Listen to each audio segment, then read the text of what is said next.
Hello, happy grandpa. Hi, happy grandpa. Happy grandpa. That's what we're calling each other now? I don't think we need to talk about where that phrase comes from. You'd have a lot of explaining to do, and I couldn't even begin. Yeah. Although we do have a happy grandpa coming, actually, in our lives. We do. We do. That's true. Our brother is going to be a grandfather. Yeah. And we will be great uncles. Or I don't know that we'll be pretty good at it. We'll be pretty good at it. We'll be okay, great uncles. Yeah. It's very exciting. Yeah. Very exciting. Yes, new additions and losses. We had a very sad loss today. Very sad. Robert Downey Sr., a dear family friend and someone I used to know back in my youth, who was kind of a mentor to me, just a great guy, and very sad we lost him today. Yeah. I had the privilege of meeting him a couple of times and doing a reading of a screenplay of his once. Prince of a guy in every way. Just a really brilliant genius, total genius, and one of my favorite filmmakers. Just great and a great guy. So to his family and to his friends, our condolences. Yeah. We will always say Spitunia. Yeah, there's so many phrases from his movies that are in our lexicon in the family. Yeah. Spitunia. Spitunia. How many syllables, Mario? How many syllables, Mario? I can crawl again. I can crawl again. One of my favorites of all time. Yeah. Dad, I don't want to die anymore. Yeah. So many great lines. Yeah. Really, really a talent. So how you doing in general? In a general sense, I'm fine. Everything is okay. Been busy with my editing jobs that I do now.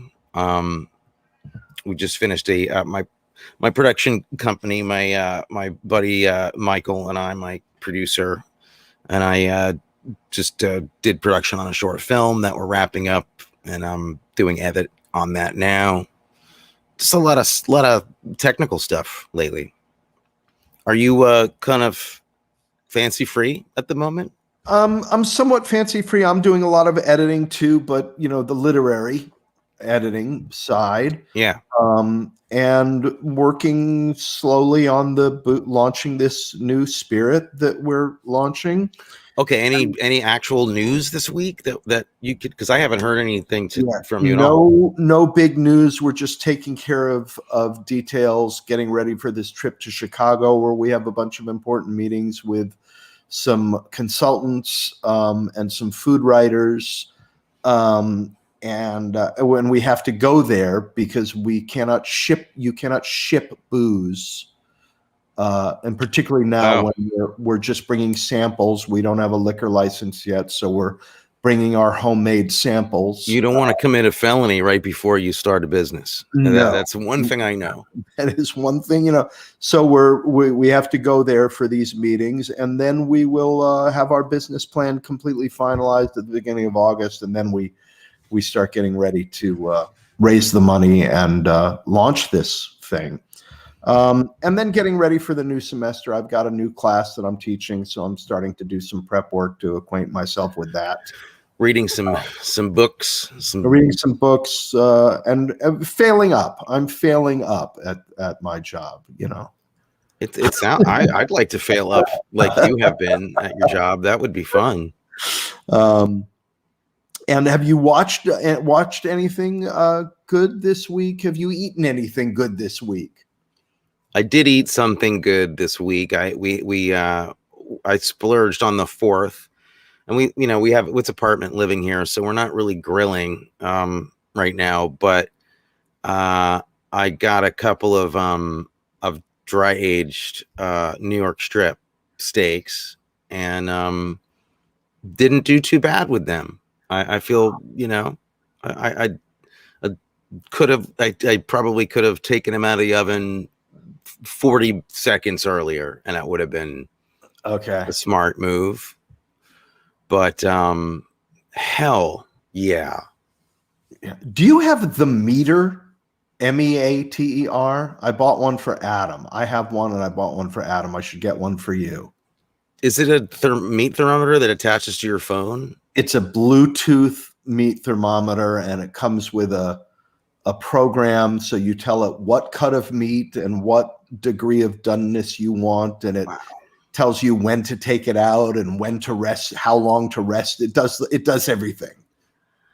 That sounds like something that would have been handy for me the other day. It's pretty great. Yeah. We'll discuss, but that sounds incredible. Yeah. Did you go to a barbecue? I did go to a barbecue, but it was a wonderful group of friends. Barbecue I go to every year. Okay. But the food is, it's hot dogs and hamburgers and people bringing sides. So it's just as it should be. Yeah. Traditional American 4th of July fare. You want a really nice dried out grilled burger on 4th of July. You want a briquette. Yeah, basically. And a hot dog that is an old withered finger. Yes, exactly. Yeah. That's a wizard finger. Yeah, basically that's what I had. Yeah, it was delicious. But I made something last night that I've never made. I can't say I made it. I assembled it. It was something I had years ago at a Middle Eastern restaurant in New York. And I said, it was one of the most delicious things I'd ever had. And I said, this is so simple. I don't know why I don't eat this all the time at home. And I was at a market here there's a chain out here called Super King, which has all sorts of different ethnic foods of different kinds. So I saw the elements there and I said, darn it, I'm going to make that thing I had 15 years ago because it's so easy. And you take a lavash, that thin Middle Eastern bread that looks like a little piece of paper, basically. Yes. Spread it with labneh, which is the strained yogurt. So it's very thick. Sprinkle that with za'atar, which is a spice of sumac, thyme, sesame seeds, salt, pepper. Sprinkle a lot of za'atar on that. Some sliced fresh tomato, some sliced Kalamata olives. Roll it up, eat it, and it's unbelievably delicious and simple and fresh tasting. And then tonight, I'm making the same thing, except I went to Trader Joe's where you can buy a packet. Making it with bacon. Please tell me. Almost bacon. Slices of gyro meat. Oh my God. I'm going to lay a couple of slices of gyro meat in there before I roll it up. And this is a good plan. Yeah. This is an number one plan. Simple, incredibly simple, and in hot weather, just very easy and refreshing, not spending time in the kitchen. Yeah. It's kind of like, it's a little bit like a pizza. Yeah, a little bit. Slightly different flavor, but yeah, but cold, nice and refreshing. Okay. And cold pizza's good. I don't have a problem with cold pizza. That's true. Okay, so that's the food. You watched anything interesting? Oh, geez. I've been working so much that when I get done editing, I usually watch whatever colored things that are on the screen, and I don't really even notice. We'll watch there's some cooking shows we'll check out. I'm addicted to Gordon Ramsay shows when I'm vegging out. Those are always fun. What did I see? Did I see anything?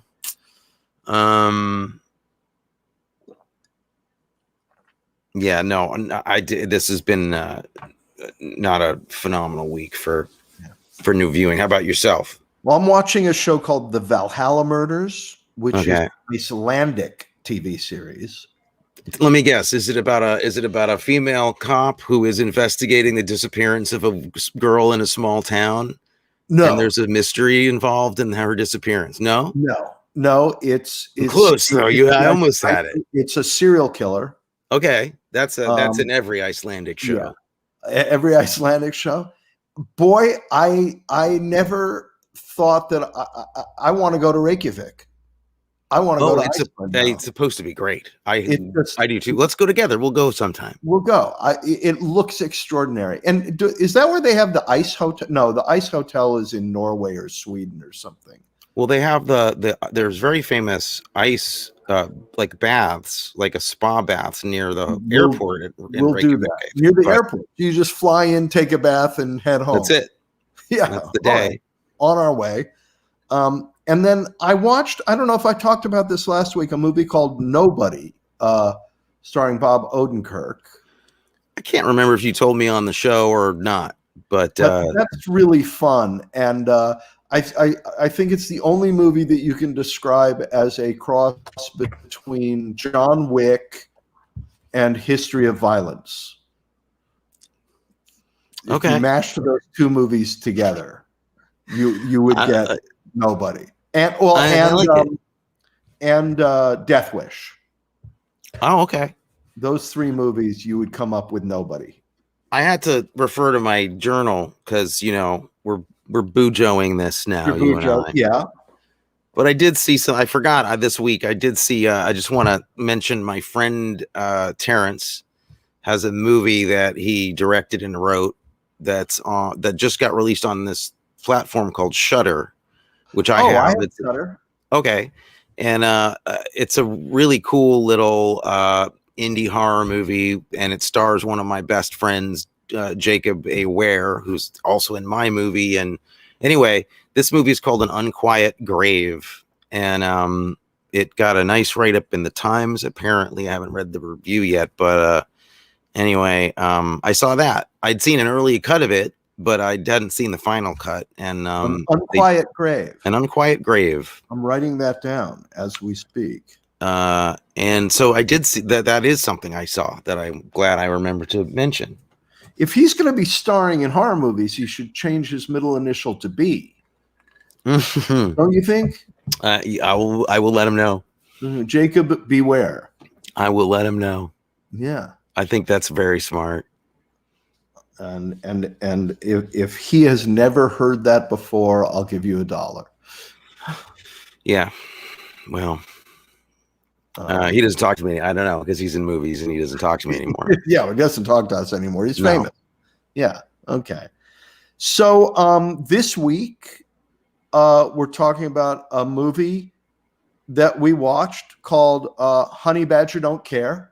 It's the name of, I'm sorry, no, that's the working. It was the working title. The working title was Honey Badger Don't Care. Because he don't care. This honey badger does not care. This guy does not care at all about anything except $93,000, which I read is the equivalent of like over $500,000. Yeah, it's quite a bit of change nowadays. This was 1967, so we're talking about 1967's Point Blank, directed by John Boorman, starring the Honey Badger, Lee Marvin. Does not care. Yeah, starring Lee Marvin and a panoply of those guys. Wonderful, those guys. But before those guys, we must say, comes Angie Dickinson, ladies first. What a lady! Oh my God! What a fantastic person in all the films, these great films, these classics that she was in. Like, not that many movies, maybe, but what she did is crazy. Yeah, and she's incredible in this. So good, and everybody wants her. Everybody in this movie. Yeah, it gets weird. It's a little weird. She knows she can tell too, and she's weirded out by it. Yeah, yeah. So had you? Was this a new? You'd seen this before? Yes, but in the tradition of our family, I saw this movie when it was released in 1967. Yes, at the age of 7 years old. Oh, which is not when you shouldn't. No, that is not a no. It's like that. That is reason enough right there to call Child Protective Services. Oh yeah, go see Point Blank. Yeah. Here's a nickel. Here's a nickel, kid. Go to the corner and see the movie. At least it wasn't Straw Dogs, but Oh my Point God. Blank is no picnic for kids. No. I mean, of our generation, parents were taking us to stuff like, if anybody who's listening might be like, 30 or under. Right. There's no way you'd understand. Like, parents used to just take kids to stuff just to get them out, just to shut them up and scare them so that they would be quiet for a night. Yeah. Maybe if I can terrify this child into catatonia, Luckily, I don't really know the correct. I'm glad I don't know the correct pronunciation to that. That would mean then the kid will bother me a lot less if he's drooling in the corner in fear and terror. So you haven't seen it since? Not since. Did you remember things like, did it scar you? Did you remember being freaked out by it as a kid? Or I remembered one thing from the movie, which I've remembered my whole life as a very cool moment: the buckling of the seatbelt. It is still a great moment. It's a great moment because something bad is coming up. Better buckle my seatbelt. Mm-hmm. Most accidents occur 3 miles from home. Yeah, it's a great moment. That's my favorite line. Why don't you tell folks at home a little bit about what this movie is about? This movie is really basic. It's about a guy named Walker, played by Lee Marvin, who is double crossed right in the beginning of the film. You see kind of a montage of him being really badly double crossed. He's crossed as badly as you get crossed in one of these movies. He really does. Which, considering the rampaging that happens in it, like, you needed it to be bad in order for it to justify, and it really is bad because his partner double crosses him, shoots him, and steals his wife away from him, and then leaves him to die, which he doesn't do. This all happens very famously on the Rock, on Alcatraz, which no film had ever been shot there before. I think this was the first movie actually shot on the Rock. And it was not a working prison at the time. It was still, kind of an old, messed up place. But he makes it off the Rock by himself, and a year later wants to get his money back. And that's the whole movie. He just wants his money, and he goes about systematically finding where it is, finding the people who know, and getting revenge, essentially, or trying to. And he's helped by a mysterious character played by Keenan Wynn, who's so great in this, and who you think is an FBI agent or a you're Fed. Sure, yeah, you're sure he's a Fed, yeah, he's using that they're using Lee Marvin as sort of what is the word, a straw man to get at the organization. Sure, I would have said a dog man, maybe, or dog man, yes, catbird, something, some kind of a creature, yes. And that's really it. You got a lot of incredibly on point kind of gangster tropes in the movie and things that are really done in a really unique way. And it's a simple story. It's really simple. It's just this guy's going to get his money, and he goes about getting it. And he wreaks a lot of havoc in the process. The names of the characters that he's going after. Why did I didn't write them all down here. Well, there's Fairfax. Yeah.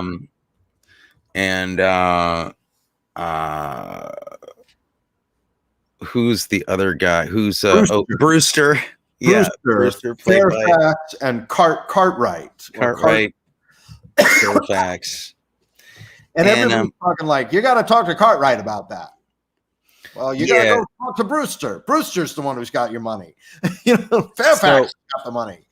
this like I get the feeling you enjoyed this. I'm you know, I is a big movie for me. This one I saw in like film study class in as a senior in high school or something, and it really got like it really connected with me, and it inspired me to want to like, it was one of the movies that inspired me to want to make movies, because I think it's safe to say this is a movie about a director as much as it is about a narrative. Because you almost picture Boorman saying, let's see what happens if I do this. Yeah, he takes so many chances on it, it's incredible. And it's incredible that he did it under the studio system. I mean, the studio was not apt to want to do art movies, and this is a real art movie. This is like an art movie. Yeah. Here's for me, and what I like about it. I don't know if this is what you felt, but for me, this is an art movie that, unlike a lot of art movies, also totally connects as a pop event, like pop action thriller. It's both things, and I think you can get anything you want out of it if you're not interested in the artfulness of it. But if you are, there are a lot of really famous things about it from a movie making point of view. So it is weird with a capital W. It gets really weird, Very strange, and not just in the filmmaking. We'll cover the filmmaking, but the writing is nuts. There is nutty stuff in it, and the casting is crazy.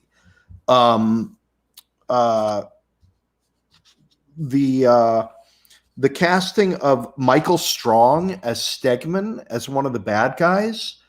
Michael Strong, who comes off as, like, how is he one of the big bad guys? He comes off, he's namby-pamby, odd, weak, slightly effeminate, and yet he's spoken about as one of the tough gangsters, and it's very strange.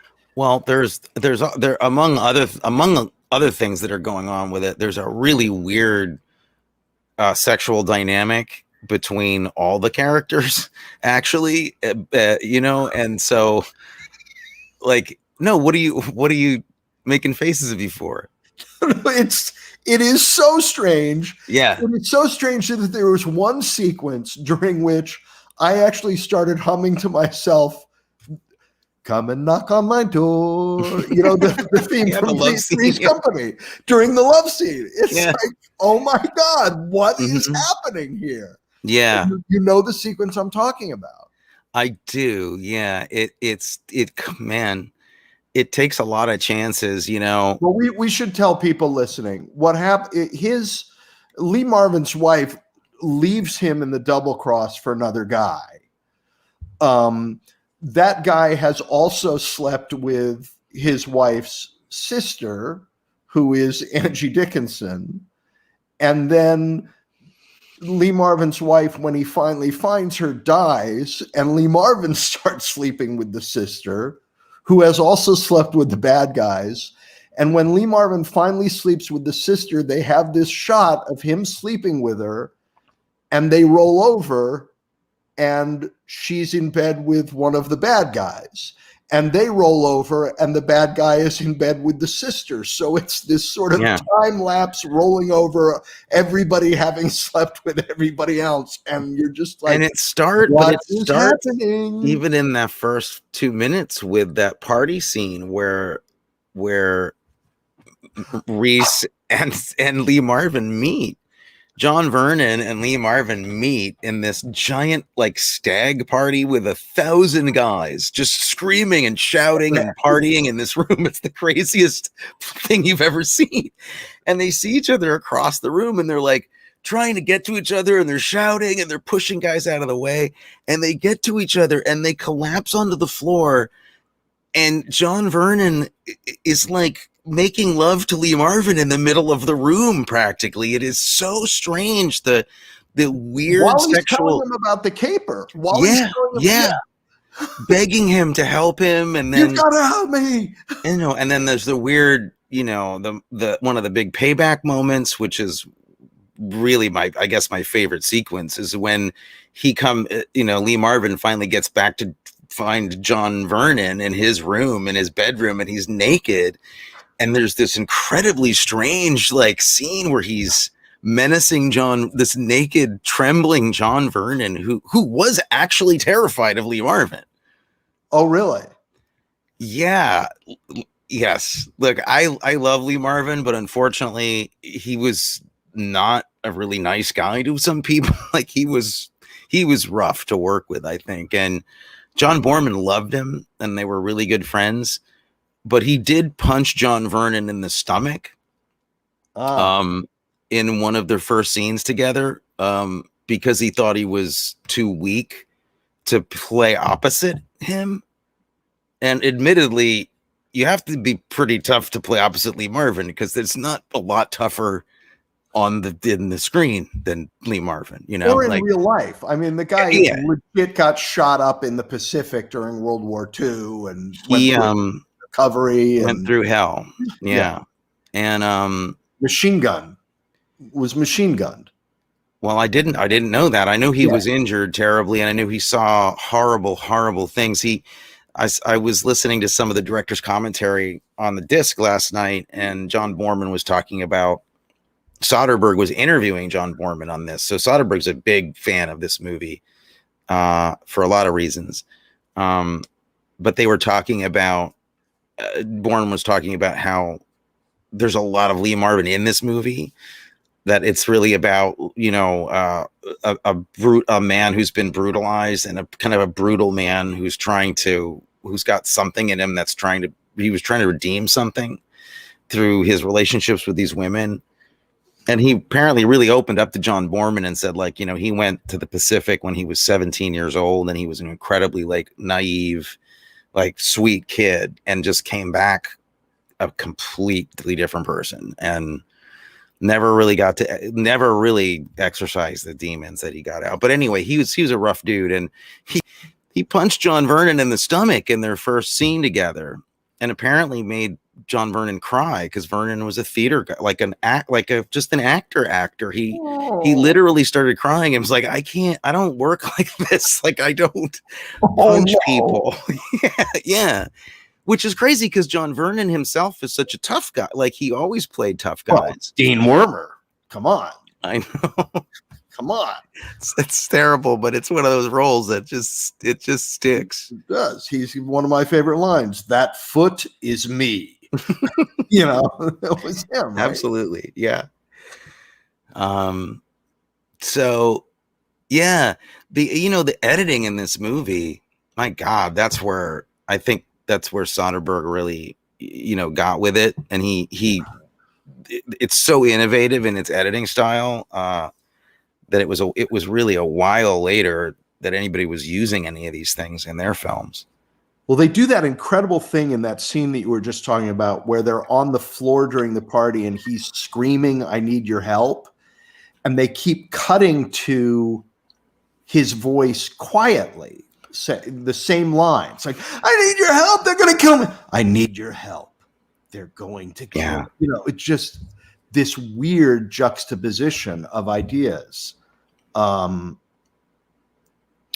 The sequence where, there's a very famous sequence where he finally gets to LA from rehabilitating in San Francisco, where the drop happened and everything went wrong. He gets to LA and he immediately goes to his wife's place, and you don't know what he's going to do. He's clearly very upset. He's got a gun. Yep. A 44 Magnum before Dirty Harry. This is the gun that Clint Eastwood wanted to use. And he bursts into his wife's apartment, but immediately goes to the bedroom and starts shooting at the bed, where he's assuming John Vernon is. He's not. But then anyway, this whole weird time lapse thing happens where the whole sequence is about 10 minutes. He meets her. She comes to a bad end, but then the apartment starts emptying out of furniture and stuff, and then proceeding cuts, and then he's alone in an empty place. It really starts to give the feeling like everything's a memory of his, you know?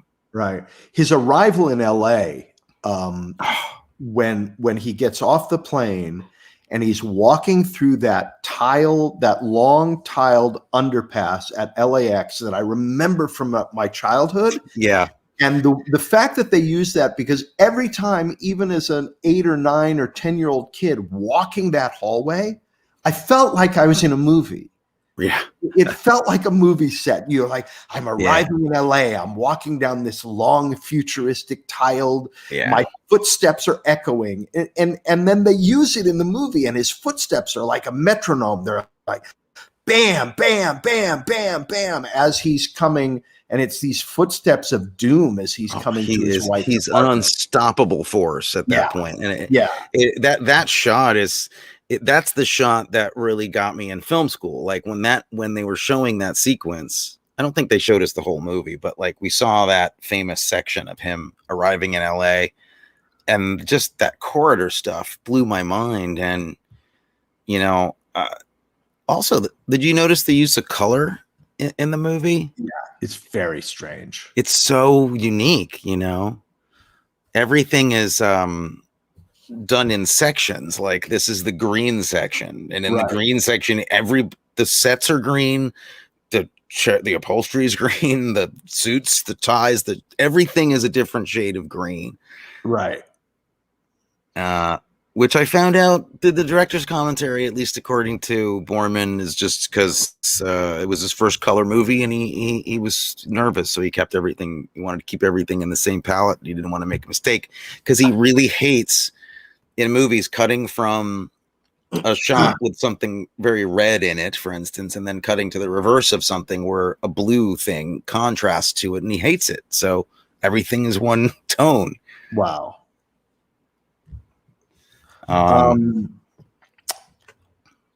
Couple of things. Again,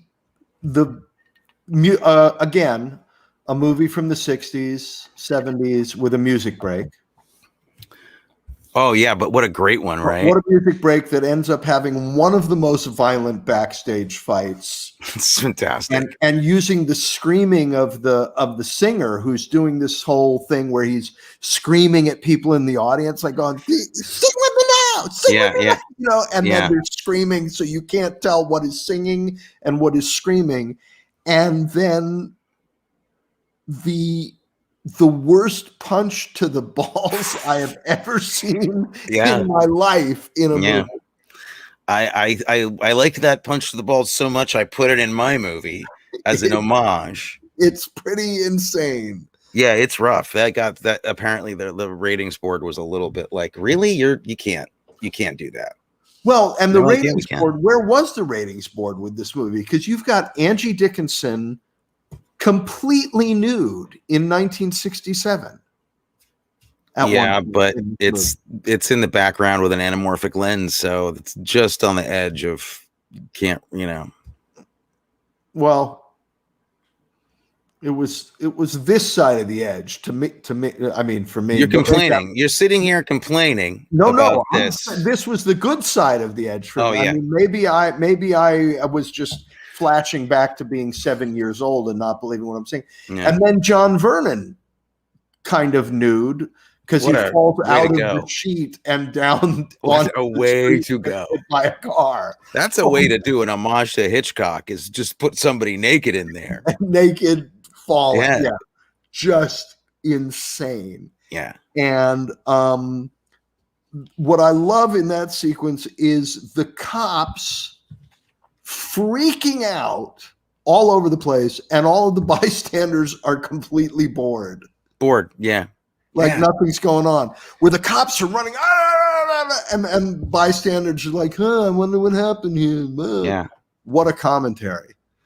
It's I like the viewpoint on LA and like American culture. It really helps to watch the movie, I think, remembering it's directed by a British guy.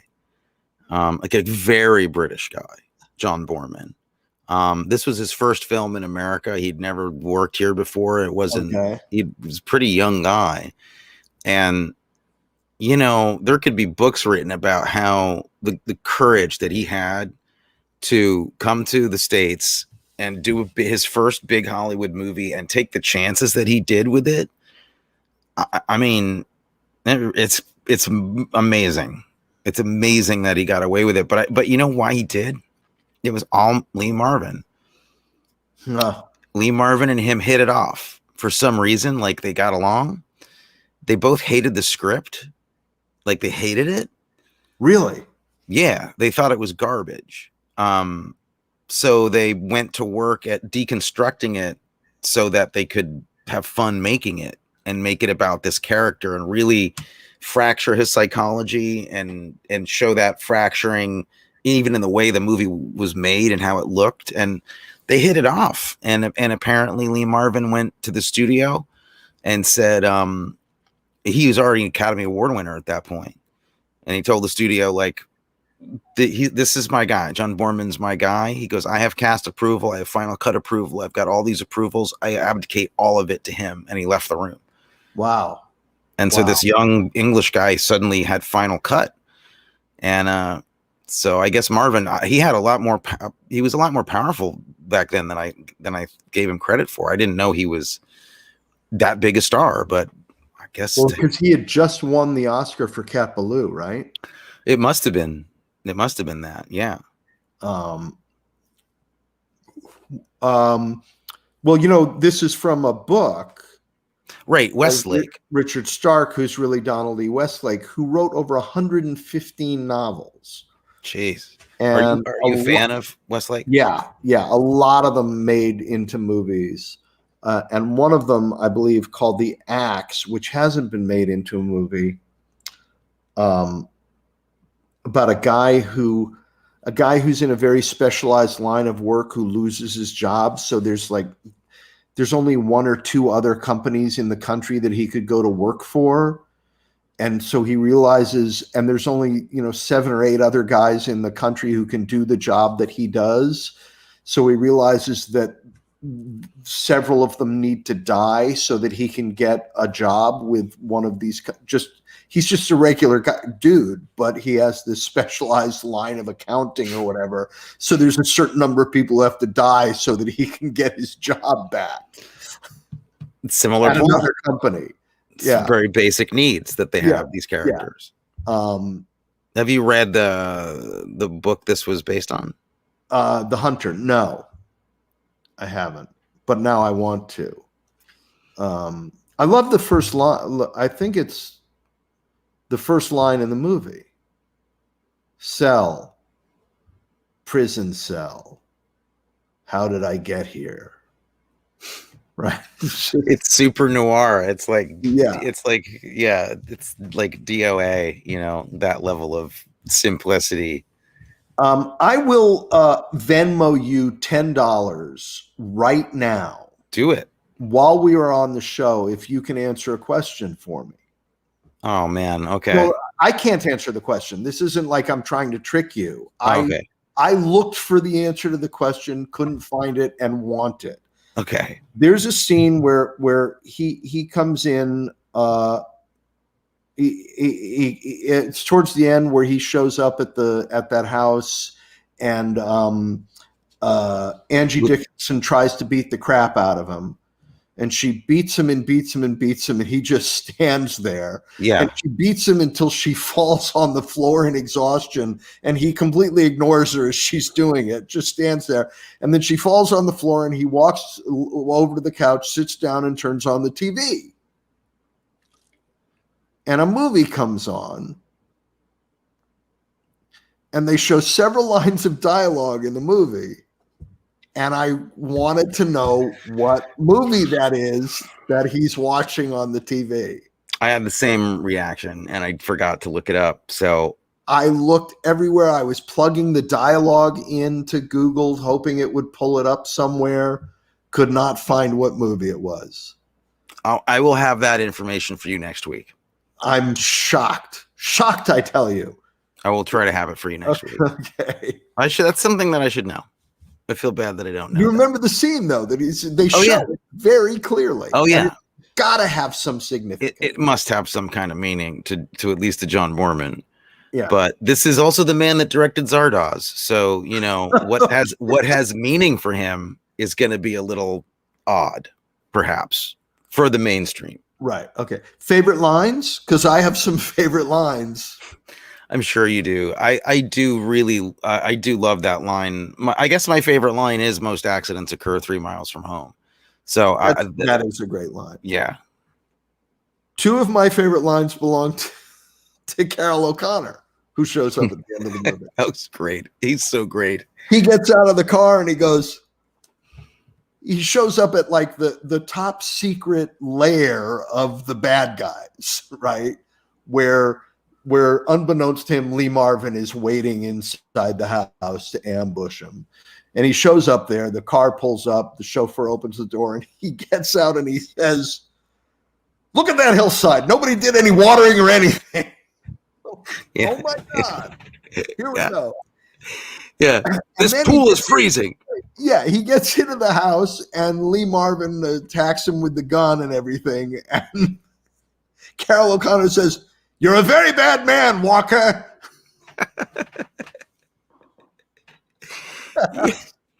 That is good. Yeah. But another one of my favorite moments is when he, I think it's when he first sleeps with Angie Dickinson, and it's the next morning, and she says, "Hey, what's my last name?" Great. Yes. And he says, "What's my first name?" Yeah.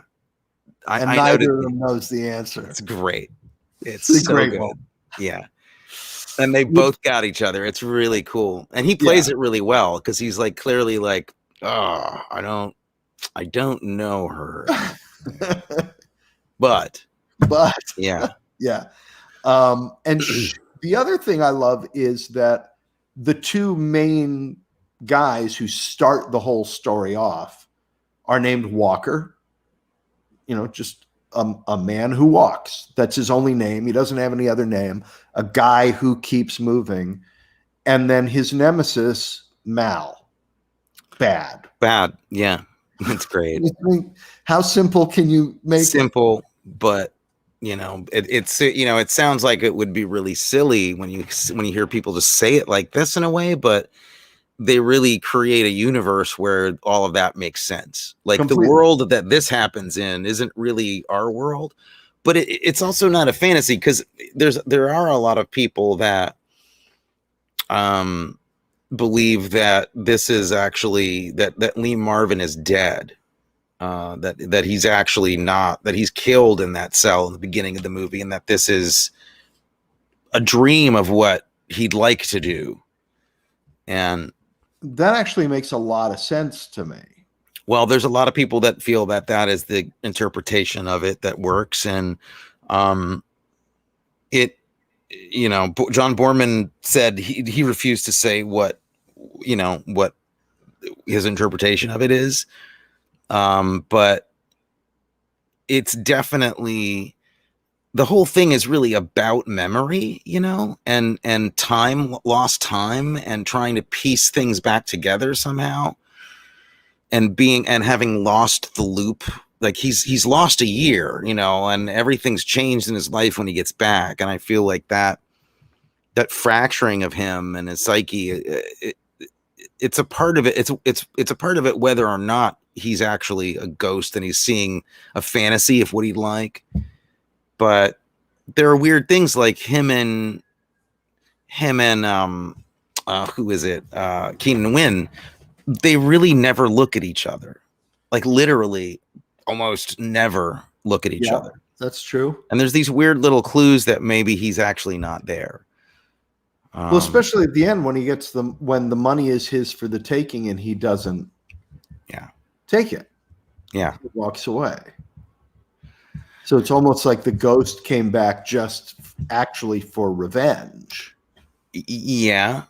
Or it's just like the cycle of this violence never stops. It's this like, it actually is a great interpretation of the movie. It's a lot more like a weird horror movie that way when you think about it. But you know, like again, this kind of stuff sounds. I mean, it's not like Mulholland Drive level, you know, esoteric. You know, it's a lot more easy to follow than that movie is. But it's got things in it that are as surreal as that movie. Yeah. Cast, people in the cast that stand out for you. Well, I love James Seeking in this movie a lot. I think that character is fantastic. And like one of my favorite hitman characters in a movie. Yep. Love that guy. Anybody else? Well, Sid Haig, you know, it's always nice to see Sid a tiny part as the lobby guard in the Right. in the, you know, in the building. Right. I you know, it's not a movie. I'll be totally honest. There's you know, I love this movie. There's things that I don't. I mean, I don't really know what Sharon Aker's doing in this film. She has a long monologue that I don't quite get. And I have to say, for a movie I love, it's got a couple of sequences in it that every time I see the movie, I'm just like, how did this make the cut? The meet cute between him and her on the dock, the flashback to when he meets her, yeah, with all his like meat packing buddy, like cannery row buddies. What is happening? No idea what's going on there. It's the we most were drunk and we fell in love. It's the most awkward, impossible. Like none of this happened. Like it couldn't happen. Why would she be walking along this Cannery Road dock first of all, and then they go swimming? It's like the same level of awkwardness that was in Thief, where they go to the beach. Or like, just cut this out of the movie. Yeah, and then the three of them in the car. Yeah. But that starts getting funny. That started becoming like funny on purpose. Yeah. This was like, I don't know what. And this is like a little anecdote in the director's commentary that I was listening to the other night. Is Soderbergh was they got to this section, and what was it that he said? He goes, you know, scenes like this are always just so difficult, aren't they? He said some way of transitioning to like acknowledge that it was really not good. But what were you thinking? Yeah. What about did you notice the car salesman who works for Stegman, who works for Michael Strong, who's sort of in the background trying to sell a car to that blonde and flirting with her? There's a guy named Lawrence Hauben, Hauben, Yes. Who has only 3 acting credits. A TV series called The Outsider, 1 episode. A series called Then Came Bronson, 1 episode. And this movie, 3 acting credits. He has 1 writing credit. Only 1 writing credit. One Flew Over the Cuckoo's Nest. Oh my God. For which he won an Oscar. And that's it on IMDb. That's 3 bit parts, 1 bit part in a movie, 2 bit parts on TV series, win an Oscar for one. I'll take it. That's fantastic. Like so bizarre. And you don't have to go driving with Lee Marvin. Right. And he's wonderful in the movie. He's very interesting. It is a great it's a really good scene, actually. That reminds me a lot of there's a lot of Hitchcock in this too. You know, I mean that there's definitely some process shots of the guy falling off of you know, John Vernon falling off the roof, right? And of the screen doors. There's these 2 shots that are really notable where they've processed in a window screen that Lee Marvin's looking through, to I'm sure to great expense, in these 2 very strange, surreal shots. But they're also very Hitchcock looking. And that fight in the theater behind the screen is also, to me, like very Hitchcock. Oh, it's phenomenal. There's also the great shot. There's this great shot of Angie Dickinson, where then you realize that you're looking. It's a shot of her by the pool.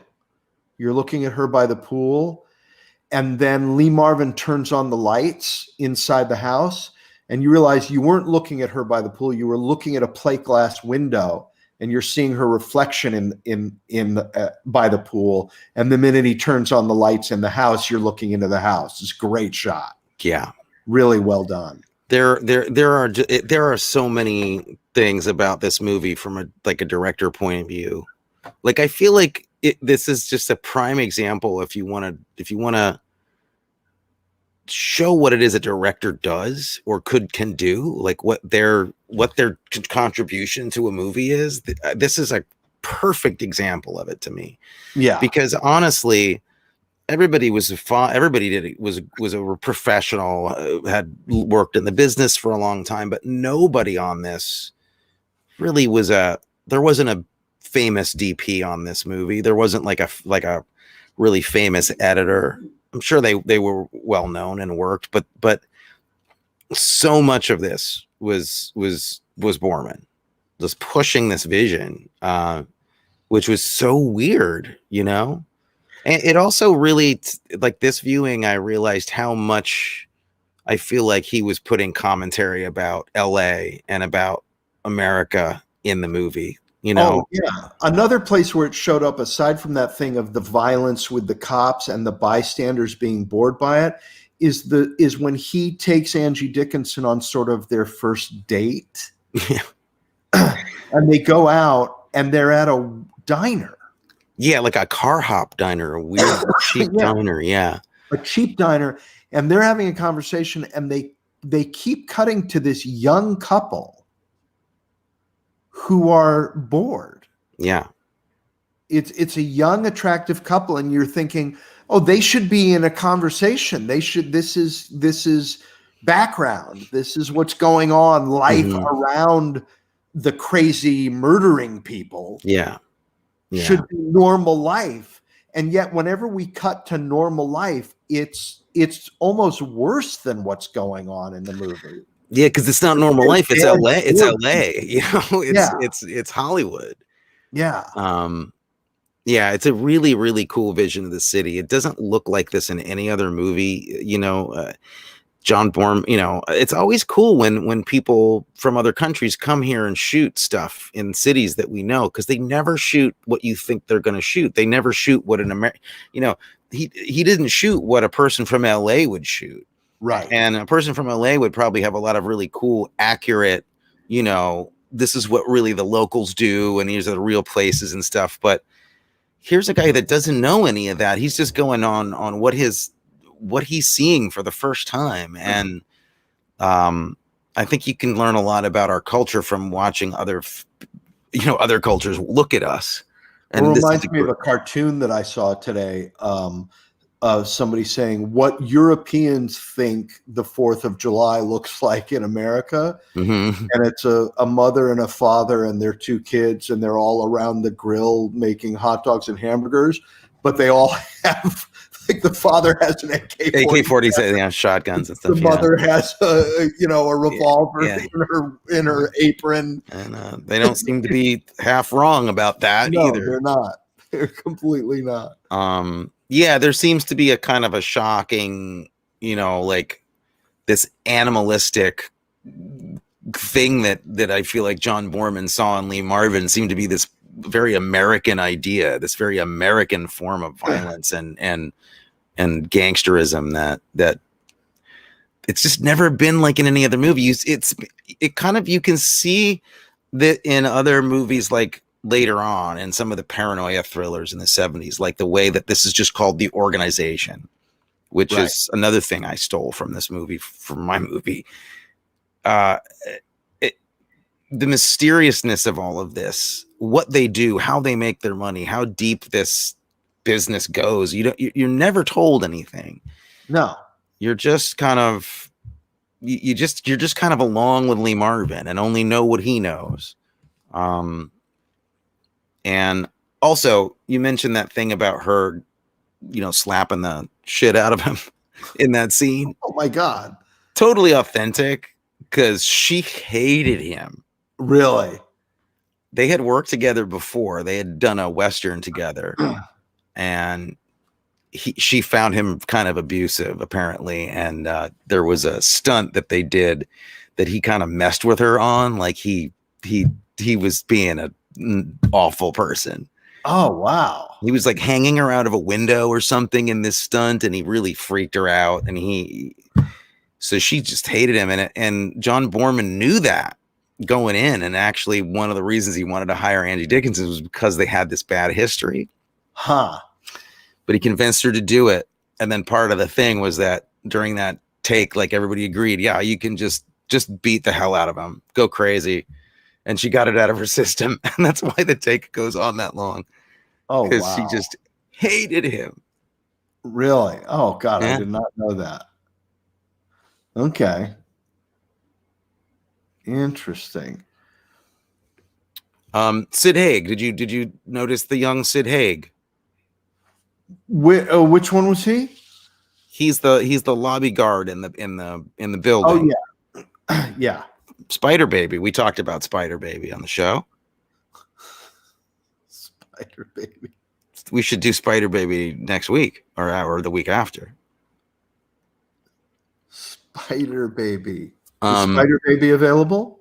I'm sure it is.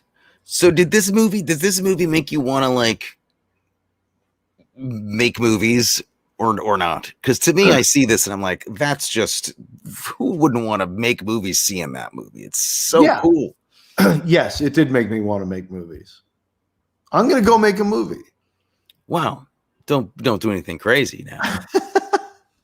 No, it did make it. I loved it. I completely was. I was surprised though, because my memory of it was much because I was 7 and all I remembered was the seatbelt moment.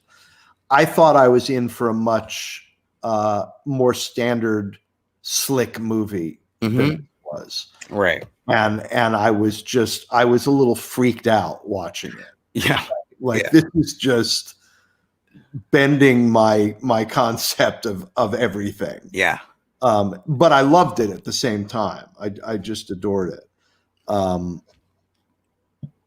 But it is, and then there is a shot that I want to show you, which comes at the end of the Menage a Cinq. The Menage a huh?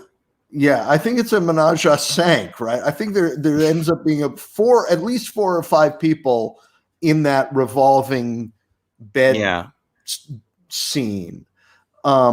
And then I think even Carrol O'Connor shows up at one point, which is very shocking. Just about, yeah. And then they settle down to Angie Dickinson lying next to Lee Marvin, and there's this shot.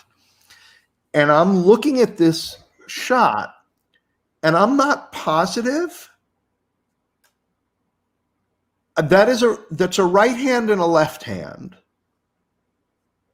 But the angle of the left hand looks to me like it can't be her hand, because it could be her hand. I think it's weird though. It made me think they put another actor's hand in there to change because the angle looks off to me. Where her elbow would have to be. It does. Yeah. That actually, you might be right about that. And that's something that John Boorman would definitely do. If you look at the two hands, just look at the skin on the back of the hands. One of the hands looks younger than the other one to me. The skin. They don't look like they belong to the same person to me. And it freaked me out a little bit. They're also different, slightly different skin tones. Yeah. So I'm wondering if he just decided to look. It's John Boorman. Nobody gets weirder than Boorman. You saw Excalibur, right? Yeah. I mean, talk about out there. Yeah. Yeah. No, he'll do it. He'll throw another hand in there. He'll get you another arm by 3 o'clock this afternoon. Well, and the guy who gave us Deliverance, be happy to. Boy, oh boy. What a 1-2 punch there. Yeah. What an incredible 1-2 punch. No, that wasn't a 1-2 punch. Was it? It's a 1-3.5 punch. Oh, wait, I'm looking at the wrong thing. Sorry. Well, it was in the same room. I mean, look, how about like the, Point Blank, Hell in the Pacific, Deliverance, Zardoz, Exorcist 2, which is, I'm honestly, I love. Everybody hates Hell that in the movie. Pacific, another movie with some good love scenes in it. Excalibur's got some sexy things. Emerald Forest. He's an incredible filmmaker. Really incredible. Well, so next week we talked about doing the silencers, but now you've brought up Spider Baby. Well, Spider Baby is an experience. If you haven't had, it's worth having. I haven't seen it. Is it available? Let me look that up right now. Because we could always save the silencers for the week after Spider Baby. Silencers is maybe a little bit too much like Point Blank to do right after. It's a completely different flavor. Okay. Than Point Blank. It's Dean Martin and a bed that dumps, that you press a button and a wall, you're in bed and you press a button and the wall slides away and the bed lifts up and dumps you into a pool with women in it. Interesting. Yeah. And it has Victor Buono. Victor Buono, please. It's going to be creepy if he's in it. Spider Baby you can rent on Amazon. All right. It's so let's do Spider Baby next. Have you ever seen Faster Pussycat Kill Kill? No. Ooh. Well, so you get to call. You get to call next week. It's not available right now. Okay. I would have to track it down. All right. I don't. You seemed excited about this Dean Martin movie. I've never seen it, so I'd be happy to see something I've never seen before and save Spider Baby for the following week. For the following week. Okay, so the Silencers next week. Okay, that sounds like a good plan. Which I also saw when it came out. When you were when I was too young. I forgot to mention I did see something else this week along these lines.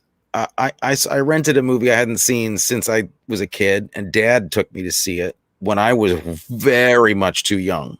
Okay, do we need to call your therapist? Oh, they're on call. They're watching right now. Actually, I'm surprised good. He hasn't said interrupted us. But The Gauntlet with Clint. You ever seen that? Yeah, I saw it a long time ago. Not a film for children. What is it again? It's Clint Eastwood. Isn't there a bus involved in it? Yes, there's a bus. It's Clint Eastwood trying to get Sandra Locke, who is a mob witness, from Vegas to LA in one piece when everybody's trying to kill them. Oh, okay. And at one point he does hijack a bus and you fortify it with pig iron, and it's crazy and fun. Sandra Locke, and under no circumstances should children see this film. None. Okay. Well, then we have to do that. And then I think we have to do Sharky's Machine. Oh, we could do a Burt we could just do Bert for the rest of the summer. We could do Gator. We could do so many. Should we do after Matt Helm and after Spider Baby? We should do a parade of Bert. Let's do Stick. Let's do a whole bunch of Bert. All right, that sounds like a good August vibe. August is Bert. Bert's very hot weather guy, Okay. steamy Florida. Here Let's do it. All right. Well, this was a good evening. It's great. Pleasant conversation, cinema. What could be better? And I'm gonna go have some lavash and labna and za'atar and gyro and tomato, and I'm gonna do it up. Well, say hi to the gang for me. All right. Thank you all for joining us, and don't forget to join us next week. Well, if you do, we'll remind you. Okay. Good night.